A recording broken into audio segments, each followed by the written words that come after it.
다 함께 사도신경으로 신앙을 고백하겠습니다. 나는 전능하신 아버지 하나님, 천지의 창조주를 믿습니다. 나는 그의 유일하신 아들, 우리 주 예수 그리스도를 믿습니다. 그는 성령으로 잉태되어 동정녀 마리아에게서 나시고 본디오 빌라도에게 고난을 받아 십자가에 못 박혀 죽으시고 장사된 지 사흘 만에 죽은 자 가운데서 다시 살아나셨으며 하늘에 오르시어 전능하신 아버지 하나님 우편에 앉아 계시다가 거기로부터 살아있는 자와 죽은 자를 심판하러 오십니다. 나는 성령을 믿으며 거룩한 공교회와 성도의 교제와 죄를 용서받는 것과 몸의 부활과 영생을 믿습니다. 아멘. 다 함께 찬송가 218장을 찬양하겠습니다.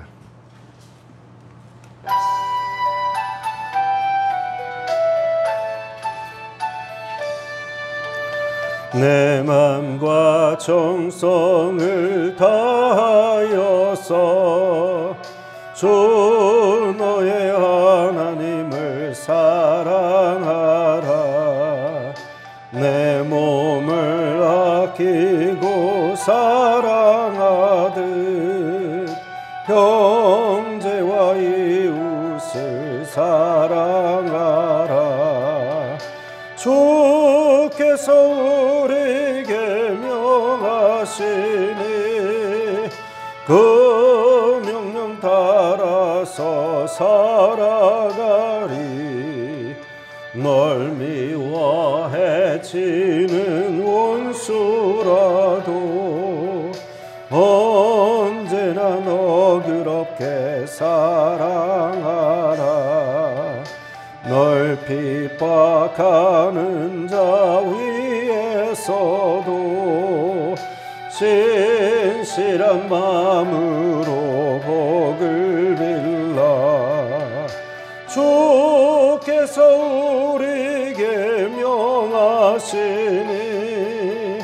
그 명령 따라서 살아가리.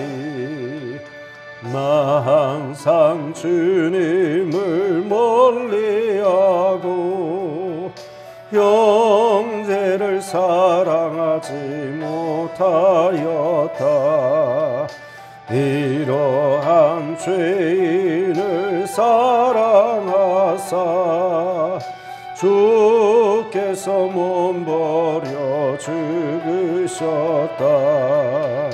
속죄의 큰 사랑 받으니 몸 내 생명 다 바쳐 충성하리. 아멘. 220장 이어서 찬양하겠습니다. 220장입니다.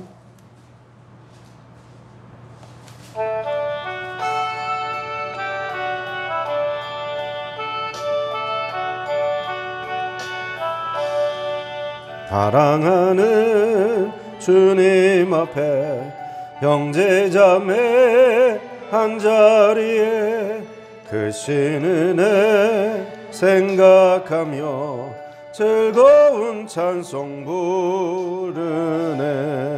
내 주 예수 본을 받아 모든 사랑 내 몸같이 환난 근심 위로하고 진심으로 사랑하세.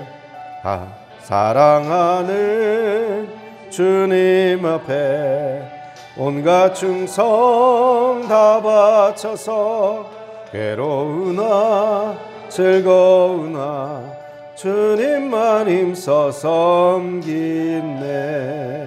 우리 주님 거룩한 손 제자들의 발을 씻어 남 섬기는 종의 도를 몸소 행해 보이셨네. 사랑하는 주님 예수 같은 주로 섬기나니 한 피바다 한 몸 이룬 형제여 친구들이여 한 몸같이 친밀하고 마음으로 하나 되어 우리 주님 크신 뜻을 지성으로 준행하세. 아멘. 220장 찬양이 제일 어려운 찬양인 것 같습니다. 이 박자가 앞에가 2분의 3이고 후렴 부분 시작될 때는 또 2분의 4박자로 바뀌는 찬양이었습니다. 자, 하나님께서 오늘 우리에게 주시는 말씀은 레위기 17장 1절로 16절의 말씀입니다. 레위기 17장 1절로 16절까지의 말씀을 함께 교독하시겠습니다. 제가 먼저 레위기 17장 1절의 말씀을 읽겠습니다. 여호와께서 모세에게 말씀하여 이르시되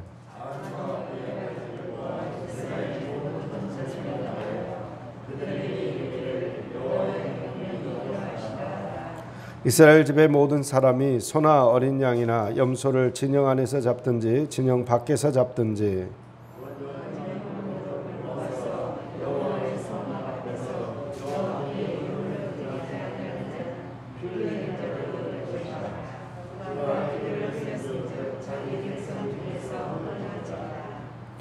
그런즉 이스라엘 자손이 들에서 잡던 그들의 제물을 회막문 여호와께로 끌고 가서 제사장에게 주어 화목제로 여호와께 드려야 할 것이요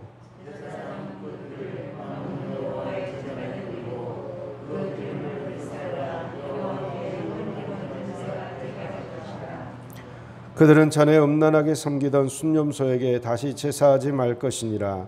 이는 그들이 대대로 지킬 영원한 규례니라.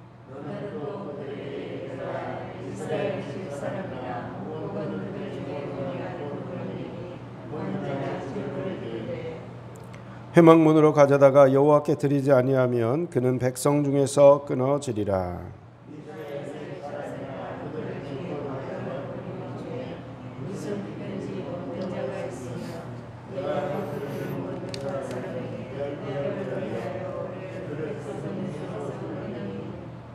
육체의 생명은 피에 있음이라. 내가 이 피를 너희에게 주어 제단에 뿌려 너희의 생명을 위하여 속죄하게 하였나니 생명이 피에 있으므로 피가 죄를 속하느니라.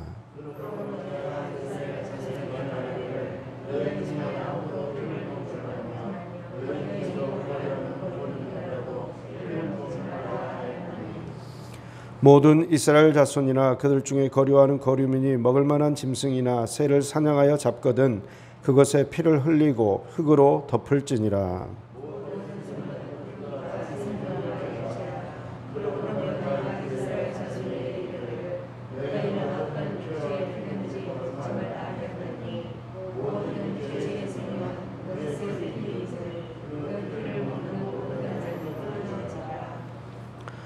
또 스스로 죽은 것이나 들짐승에게 찢겨 죽은 것을 먹은 모든 자는 본토인이거나 거류민이거나 그의 옷을 빨고 물로 몸을 씻을 것이며 저녁까지 부정하고 그 후에는 정하려니와 그가 빨지 아니하거나 그의 몸을 물로 씻지 아니하면 그가 죄를 담당하리라. 아멘. 기도하겠습니다. 사랑의 하나님, 오늘 또 이 새벽에 저희들의 단잠을 깨워서 주의 말씀을 듣게 하시니 감사합니다. 은혜의 자리, 주의 보혈이 뿌려진 이 제단에 나와서 함께 기도하며 함께 주님의 말씀을 듣사오니 저희들의 모든 죄가 정결하게 되기를 원합니다. 저희들의 심령을 정결케 하여 주시고 다시 한번 주의 은혜를 덧입어서 저희들이 주님께 영광 돌리는 삶이 될 수 있도록 함께하여 주시옵소서. 부정한 종이 단 위에 섰습니다. 허물은 가리워서 보이지 않게 하여 주시고 오직 주의 영광만 나타나게 하여 주옵소서. 이 모든 말씀을 예수 그리스도의 이름으로 기도하옵나이다. 아멘. 오늘은 3월 31일, 이제 3월의 마지막 날이네요. 4월은 이제 요한복음을 다시 살펴보면서 묵상을 하게 되고, 이제 오늘까지 해서 레위기 말씀을 일단 마치게 됩니다. 그리고 이제 올해가 다 가기 전에 또 레위기를 한 번 더 이제 오늘 17장 1절로 16절까지 다룬 다음에 그 다음 본문은 또 이제 좀 한참 있다가 나중에 이제 다루게 됩니다. 오늘 이제 1절부터 우리 16절까지 지금 살펴봤는데요. 짐승을 먹을 때 이제 과연 이제 어떻게 해야 되는지, 그동안은 이제 무엇이 정하다, 무엇이 부정하다 여러 가지를 다뤘지 않습니까? 그런데 하나님께서는 이스라엘 백성들이 음식을 이렇게 짐승을 잡아 먹는 것까지도 아주 구체적이고 세세하게 함부로 아무 곳에서나 잡지 못하도록 했습니다. 짐승을 먹고 싶어요. 키우고 있던 거든지 사냥을 했든지. 그래서 짐승을 먹을 때는 굉장히 중요하게 여겨야 됐던 게 있는데, 그 짐승의 피에 생명이 있고 그 피는 여호와께 반드시 드려야 된다는 것입니다. 왜냐하면 그 생명을 허락하신 분이 하나님 여호와시기 때문에 주인에게로 반드시 돌려드려야 된다는 거죠. 그래서 기르던 짐승을 뭐 진영 안에서 잡을 수도 있고 진영 밖에서 잡을 수도 있는데 무조건 어떻게 해야 된다고요? 회막 앞으로 끌고 와야 된다는 거죠. 그래서 회막에서 잡으라는 거예요. 회막에서 잡고 피는 제단에 뿌려라. 그리고 이제 이렇게 함께 먹기 위해서, 내가 먹든지 동네 사람들과 먹기 위해서 먹든지, 우리는 이제 제물을 드릴 때에 함께 먹기 위한 용도로 짐승을 잡았던 제사가 있다는 걸 알고 있습니다. 그게 뭐죠? 화목제죠. 화목제가 있습니다. 그래서 무조건 짐승을 잡을 때는 이 화목제 제사를 드리는 것처럼 제사장에게 주고, 제사장이 그것을 기름을 다 태우고, 고기는 또 제사장의 몫이 또 따로 있고, 그 다음에 나머지를 다 함께 잔치처럼 즐길 수 있도록 그렇게 지금 한 것을 볼 수가 있습니다. 오늘 본문 5절 말씀을 4절부터 한번 볼까요? 4절부터 5절까지 한번 보겠습니다. 자, 가축을 도살할 때 어떻게 해야 될지 4절과 5절 말씀입니다. 먼저 회막문으로 끌고 가서 여호와의 성막 앞에서 여호와께 예물로 드리지 아니하는 자는 피 흘린 자로 여길 것이라. 그가 피를 흘렸은즉 자기 백성 중에서 끊어지리라. 그런즉 이스라엘 자손이 들에서 잡던 그들의 제물을 회막문 여호와께로 끌고 가서 제사장에게 주어 화목제로 여호와께 드려야 할 것이요. 네, 이렇게 말씀을 하고 있습니다. 아무 곳에서나 잡을 수 없는 거죠. 무조건 회막으로 가지고 와서 제사장에게 주어서 합당한 예식을 하고 그 고기를 먹을 수 있게끔 하나님께서 아주 구체적인 방식을 제시를 하고 있습니다. 그러면 이제 제사장은 피는 회막문 내 뿌리고 제단에 뿌리고 기름을 불살라서 향기로운 냄새로 드린 다음에 그것을 먹을 수 있습니다. 근데 왜 이렇게 해야 되는가? 7절에 그 이유가 나오는데, 그들은 전에 음란하게 섬기던 순념소에게 다시 제사하지 말 것이니라. 이는 그들이 대대로 지킬 영원한 규례니라 이야기를 하고 있습니다. 음란하게 섬기던 순념소가 있습니다. 아마도 짐승을 잡는 그 모든 그 의식 자체가 어떤 이방 제의와 관련이 있을 거라고 보여집니다. 그래서 우상하게 드리기 위해서 짐승을 제물로 잡는 것을 아예 철저히 방지하기 위해서 진영 안이든 진영 밖이든 회막에 와서만 짐승을 잡을 수 있도록 한 것이죠. 그러니까 회막 중심의 어떤 제사, 회막 중심의 생활, 짐승을 한 마리, 뭐 어린 양을 잡든지 염소를 잡든지 송아지를 잡든지 간에 그 모든 것은 반드시 회막에 끌고 와가지고 회막에서 잡으라는 것입니다. 이제 다른 곳에서 잡는다는 것은 우상에게 제사를 지내는 그런 위험성이 있었기 때문에 그것을 철저하게 차단하는 그러한 것을 볼 수가 있습니다. 그래서 거류민이거나 거류하지 않는 사람이거나 그리고 본토인이거나 할 것 없이 이스라엘 사람이거나 할 것 없이 반드시 지켜야 한다라고 이야기를 하고 있습니다. 왜 이렇게 해야 되는가? 오늘 본문 11절에 보면 17장 11절에 보면 이렇게 말씀하고 있습니다. 육체의 생명은 피에 있음이라. 내가 이 피를 너희에게 주어 제단에 뿌려 너희의 생명을 위하여 속죄하게 하였나니 생명이 피에 있으므로 피가 죄를 속하느니라. 죄 없는 짐승을 죽이는 것은 합당한 이유가 있어야 된다는 거죠. 그리고 그 생명의 주인 되신 하나님께 그 생명이 있는 피는 드려야 되는 거예요. 반드시 그렇게 해야만 그 짐승을 먹을 수 있다는 뜻입니다. 왜냐하면 생명이 피에 있고 그 피는 하나님의 것이기 때문에 그렇습니다. 피를 절대 먹지 말라고 이야기를 하고 있습니다. 13절부터 이제 보면 사냥을 해서 뭐 짐승이나 새를 잡았어요. 그때는 그럼 어떻게 할 것이냐? 피를 그 자리에서 흘리고 완전히 다 뺀 다음에 철저하게 빼고 흙으로 덮으라는 것입니다. 어떤 피든지 먹지 말라라고 이야기를 하고 있습니다. 그리고 또 14절 마지막 부분 보면 모든 육체의 생명은 그것의 피인즉 그 피를 먹는 모든 자는 끊어지리라 라고 피에 생명이 있다는 것을, 그리고 그 피의 주인은 하나님이라는 것을 강조를 하고 계십니다. 그리고 이제 15절 보면 들짐승에 찢겨 죽은 것, 그거를 먹을 수는 있어요. 근데 저녁까지 부정하고 반드시 몸을 씻고 옷을 빨아야 되는 것입니다. 그렇지 않을 경우에는 죄를 담당하게 되는 그러한 것을 말씀하고 있습니다. 이렇게 보면 이제 이스라엘 백성들이 생활을 할 때 뭐 짐승을 잡아가지고 먹을 수도 있고 사냥을 해서 먹을 수도 있고 자유롭게 할 수도 있지만 한 가지 꼭 지켜야 되는 것이 있습니다. 그것은 피가 하나님의 것이기 때문에 피는 반드시 뭐 사냥을 해서 잡으면 땅에 흘려보내고 완전히 피가 빠질 때까지 기다렸다가 그 고기를 먹을 수가 있고 그 피는 흙으로 덮어줘야 되고, 진영 아니든 진영 밖이든지 사냥한 고기가 아니라 내가 기르던 고기, 누구한테 받은 고기, 그런 어떤 동물이 있죠. 그런 짐승을 먹고 싶을 때는 반드시 회막에 가지고 와서 제사장에게 주고 합당한 절차를 거쳐서 그 고기를 먹을 수 있다는 것입니다. 이런 식으로 보면 구약의 이스라엘 백성들은 철저하게 회막 중심의 생활을 했다는 것을 알 수가 있습니다. 그렇죠.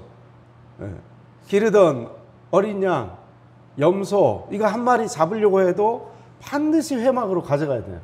그러니까 회막에 제사장에게 주고 그 기름은 제사장이 다 태우게 하고 제사장 몫을 얼마 떼고 그 다음에 또 그걸 가져와 가지고 함께 나누고, 이런 식의 어떻게 보면 너무나 번거롭고 귀찮고 힘든 일이죠. 피는 반드시 또 제단에 뿌려야 되고 피를 절대 먹어서는 안 되고, 이런 식으로 짐승을 하나 잡아가지고 먹는데도 엄청나고 번거롭고 힘든 그런 모습으로 생활을 하게 만드셨습니다. 하나님께서.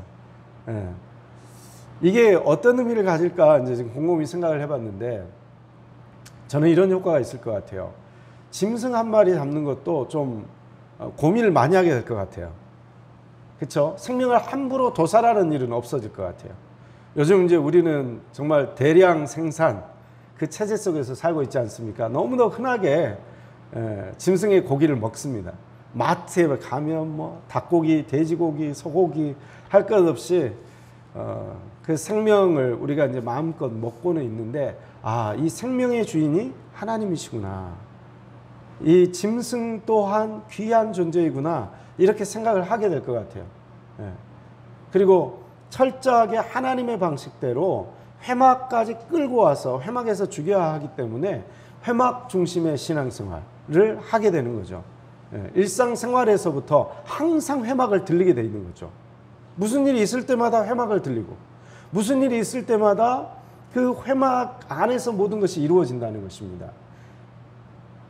그리고 이 회막 중심의 그 일상생활이라는 것은 또 더불어서 제사장 중심의 일상생활이었다는 것을 알 수가 있습니다. 자기가 그냥 다 잡고 자기가 모든 것을 할 수 있는 게 아니에요. 기름은 반드시 제사장에 줘가지고 제단에 또 태워야 돼요. 예식을 반드시 해야 돼요. 피는 또 제사장이 그걸 들고 가가지고 뿌려야 돼요. 제단에다 뿌려야 돼요. 항상 회막 중심, 항상 제사장 중심의 그러한 생활이었다는 것을 알 수가 있습니다. 이것을 이제 오늘날 우리 현대에 와서 우리는 이제 짐승을 잡을 때, 도축할 때 교회 와가지고 잡지는 않죠. 왜냐하면 예수님께서 단번에 희생제사를 치르시고 그리고 이 모든 제사 규정을 완성시켜 주셨기 때문에 이제 우리는 짐승을 잡을 때에 이런 회막에 와가지고 막 짐승을 잡고 하는 일은 없습니다. 그리고 예수님께서 핏값으로 교회를 세우셨다 이렇게 우리가 흔히 말을 하지 않습니까? 그것처럼 우리가 함께 모여 예배드리는 이 예배당에 예수님의 보혈이 뿌려져 있는 거죠. 이제 짐승의 그 피를 계속 제단에다 뿌릴 필요가 없어요. 왜냐하면 예수님께서 단번에 자신의 피로 이 제단을 성결하게 하셨기 때문에, 거룩하게 하셨기 때문에 이제는 우리가 매일 피를 가지고 와서 제물을 드릴 필요가 없는 거죠. 예수님께서 그 제물이 되어주셨고, 예수님께서 우리가 함께 모여서 예배하는 이 예배당을 건물이 아니라 이 건물 속에 임재하심으로 이곳을 거룩하게 하셨다는 것입니다. 자신의 피를 뿌리셔가지고. 그럼에도 불구하고 우리는 이 구약의 이 짐승을 도축하는 이 규례를 통해서 깨달을 수 있는 게 두 가지가 있습니다. 그것은 우리 또한 우리의 일상생활의 중심이 교회 중심이 되어야 된다는 것입니다. 중요한 일이 있을 때마다 교회 와서 기도하고 또 함께 예배하고 교회 중심 또 목회자 중심, 목사에게 물어보고 그리고 이 교회 중심, 목사 중심 이렇게 성도들이 함께 모여가지고 한 뜻, 한 마음, 한 비전을 가지고 나아가는 일, 이것이 굉장히 중요하다는 것을 알 수가 있습니다. 그래서 우리는 다 거룩한 제사장으로 부름받았죠. 그죠? 거룩한 제사장으로. 언제든지 하나님 앞에 나아가 기도할 수 있습니다. 예배할 수 있습니다. 우리가 어디에 있든지 어느 시간이든지 우린 예배할 수가 있습니다. 하나님 앞에 바로 나갈 수가 있습니다.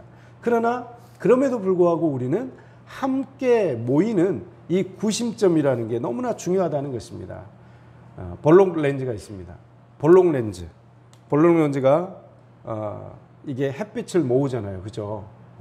그 볼록 렌즈에 그 초점을 정확하게 맞추면 밑에 종이가 있으면 어떻게 됩니까? 바로 타게 됩니다. 힘을 갖습니다. 능력을 갖습니다. 교회 중심, 목회자 중심으로 뜻이 모이고 그 비전을 향해서 나아갈 때 교회는 능력을 나타내고 힘을 나타내고 하나님의 뜻을 이루는 그런 에너지를 발생시키게 된다는 것입니다. 그리고 또 한 가지, 우리가 교회 중심 또 이렇게 목회자 중심으로 나아갈 때 왜 우리가 교회 중심으로 나가야 되는가? 교회 안에는 누구의 피가 지금 뿌려져 있는 것입니까? 예수님의 보혈의 피가 뿌려져 있는 것입니다. 그러면 교회를 나올 때마다 이스라엘 백성들이 짐승을 도축할 때마다 그 피를 제단에 뿌리면서 그 피를 보면서 가엾은 이 짐승을 먹기 위해서, 나를 위해서 이렇게 희생되었다라는 것을 늘 기억을 하게 되는 거죠. 그죠? 피를 주님께 드리면서 주님의 소유물을 내가 그 피를 주님께 드리고 이 가엾은 생명을 내가 대신 취합니다. 그 은혜의식, 이 짐승이 죽어서 내가 살고 있다는 이 은혜의식이 오늘날 우리에게도 교회 중심으로 신앙생활할 때 교회는 바로 이 은혜의식으로 충만해야 된다는 것입니다. 예수님의 보혈을 바라보면서 예수님께서 나의 죄 때문에 돌아가셨다. 그리고 그 예수님의 보혈을 바라보면서 저는 죄인입니다. 그리고 그 예수님의 보혈을 바라보면서 나만 죄인일 뿐이 아니라 저 사람도 죄인입니다. 그러니까 저 사람도 내가 용서하겠습니다. 우리는 서로 그 예수 그리스도의 보혈을 바라보면서 내가 얼마나 큰 죄인인지, 주님의 용서가 없이는 단 한순간도 살아갈 수 없는 연약한 죄인이라는 사실을 교회 중심으로 신앙생활을 할 때에 볼 수밖에 없다는 것입니다. 그렇죠? 우리가 예배를 드릴 때, 그래서 우리는요, 그 진정한 예배는 용서를 포함하고 있어요. 반드시 용서를 포함합니다. 상대방에게 저 사람이 반드시 용서를 해야 나는 용서하겠다, 이게 아니에요. 내가 그 사람이 나를 용서하지 않았어도 내가 먼저 용서를 하고, 그리고 그 사람에게 내가 정말 꺼리끼는 것이 느껴지고 생각이 나면 어떻게 해야 됩니까? 가서 먼저 용서를 구하고. 그래서 예배당 중심, 교회 중심으로 신앙생활을 한다는 것은요, 늘 이 핏부림이 나타나는 거예요. 이 은혜의식이 내 속에서 나타나야 되는 거예요. 예수님의 보혈을 바라볼 수 있어야 돼요. 그래서 함께 모여가지고 우리는 늘 이 은혜의식으로 충만해야 된다는 것입니다. 내가 혹시나 남에게 불편하지는 않았는지, 그리고 내가 먼저 용서할 사람은 없는지, 내 속을 들여다봐야 되는 거예요. 나를 먼저 들여다봐야 돼요. 우리는 항상 나를 들여다볼 수 있어야 돼요. 그러면 그러한 예수 그리스도의 보혈의 은혜, 그 사랑이 나를 덮고 우리 교회를 덮게 될 줄 믿습니다. 이렇게 우리가 교회 중심으로 신앙생활을 하게 되면요, 이 은혜로 충만해서 정말 주님께서 흡족히 여기시고 주님께 합한 그런 귀한 신앙생활이 될 줄 믿습니다. 이와 같은 은혜로운 삶을 살아가시는 저와 여러분들 다 되시기를 간절히 기원드립니다. 기도하겠습니다. 사랑과 은혜가 충만하신 아버지 하나님, 주님의 사랑과 주님의 은혜 속에서 저희들이 용서함을 받고 그 은혜로 함께 공동체를 이루고 신앙생활하게 하신 것 감사합니다. 함렬제일교회 안에 모이게 하시고 함렬제일교회에서 신앙생활하게 하셨사오니 이제 우리가 상대방의 모든 허물과 죄를 용서할 수 있도록 도와주시고, 남을 바라보는 것이 아니라 내 자신을 먼저 바라보고 그 보혈이 우리 자신에게 먼저 뿌려질 뿐만 아니라 우리 교회에 뿌려진 그 제단에 묻힌 그 피 속에 상대방을 사랑해야 하는 의무가 담겨져 있음을, 용서하고 품어줘야 되는 사랑의 삶을 살아야 된다는 것을 저희가 깨닫게 하시고, 오직 사랑을 실천하고 사랑 속에서 하나가 되는 그러한 귀한 교회가 될 수 있도록 함께하여 주시옵소서. 이 모든 말씀을 예수 그리스도의 이름으로 기도하오며, 지금은 우리를 죄속 원하신 주 예수 그리스도의 은혜와 아버지 하나님의 극진하신 사랑하심과 성령님의 인도하심과 위로하심과 교통하심의 역사가 오직 교회 중심으로 예수 그리스도의 보혈을 바라보며 은혜의식을 가지고 살아가기를 다짐하는 귀한 성도님들 한 분 한 분 위에, 가정과 일터와 사업장과 자녀들의 앞날 위에, 우리 함렬제일교회와 이 나라 이 민족 위에 지금부터 영원토록 함께하옵시기를 간절히 축원하옵나이다. 아멘.